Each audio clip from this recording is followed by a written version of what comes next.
assim como acontece no indivíduo, se ele traz a inteligência para o epicentro do caráter, ele tem equilíbrio, assim também acontece nos estados. Se a inteligência é o que governa a polis, a tendência é que os conflitos sejam minimizados e a lei cumpra um dos seus vetores fundamentais, que é educar os cidadãos.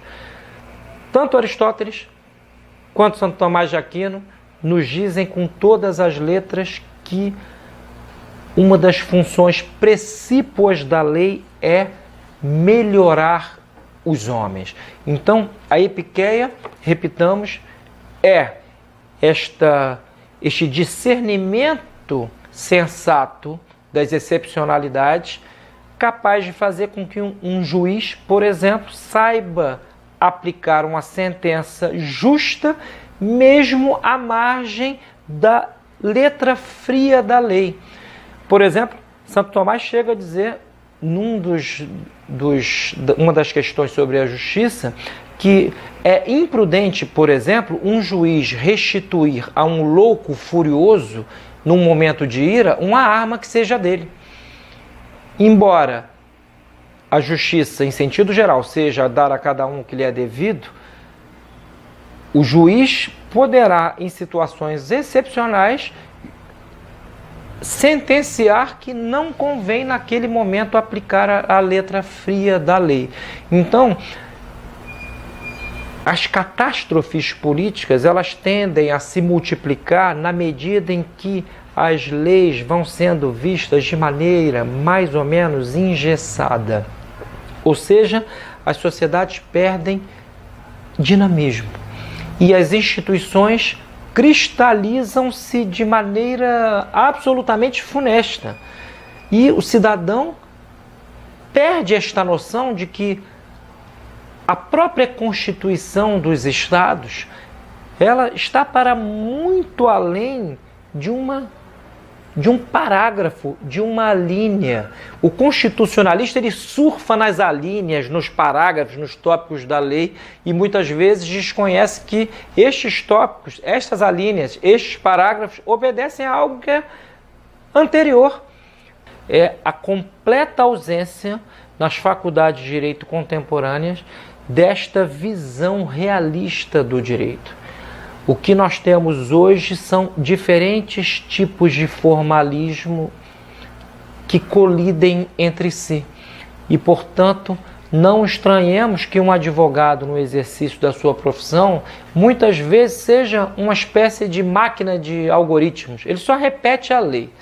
Se você perguntar para ele o que é uma lei, qual é a natureza da lei, quais são as propriedades da lei, etc., ele vai gaguejar. Ele não vai ter a mínima noção de que a lei, ela se dá num horizonte que é político e transpolítico a um só tempo. Eu vou dar um exemplo aqui. A lei, ela é medida dos atos humanos. Ela regula o quê? Os atos humanos. Qualquer lei. Então, se alguém é legislador, deve conhecer o que é o homem. Uma das absurdidades contemporâneas é que o sujeito está lá na Câmara dos Comuns da Inglaterra, está lá no Senado francês, ele está lá no Senado norte-americano, legislando a partir de lobbies deste ou daquele outro grupo, e não tem a menor ideia de que a lei regula os atos humanos, mas ele não sabe o que é o homem. O que distingue o homem dos demais animais nesta escala zoológica imensa, que a biologia cada vez mais descobre ser incomensurável? E é legislador. Ele está ali, na verdade, para ser o receptáculo de pressões políticas. Não há justiça em sentido estrito na relação amorosa entre pai e filho.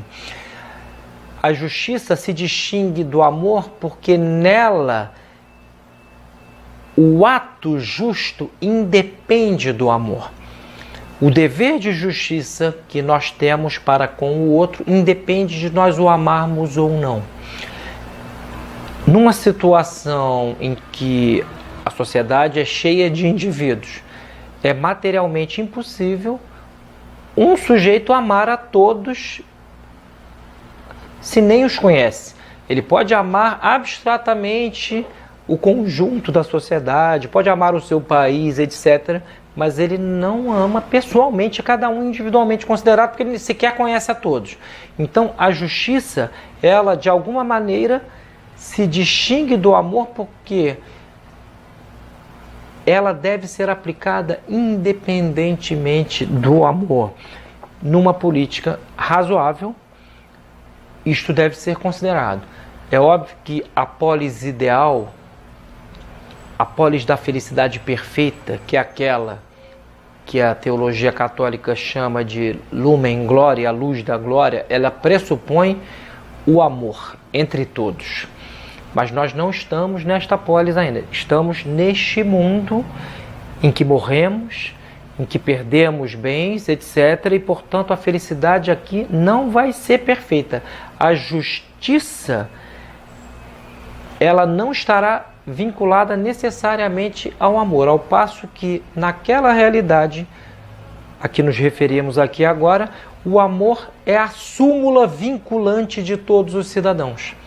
Ele é saturante. O amor nesta vida não nos satura, não nos sacia. Ele é uma fome que é aplacada e volta a existir de alguma maneira. Nós não somos felizes em absoluto, somos felizes relativamente. Uma das desgraças contemporâneas são essas teorias loucas que prometem a felicidade absoluta aqui e agora. Isso é uma quimera. E toda quimera tem um germe de tirania.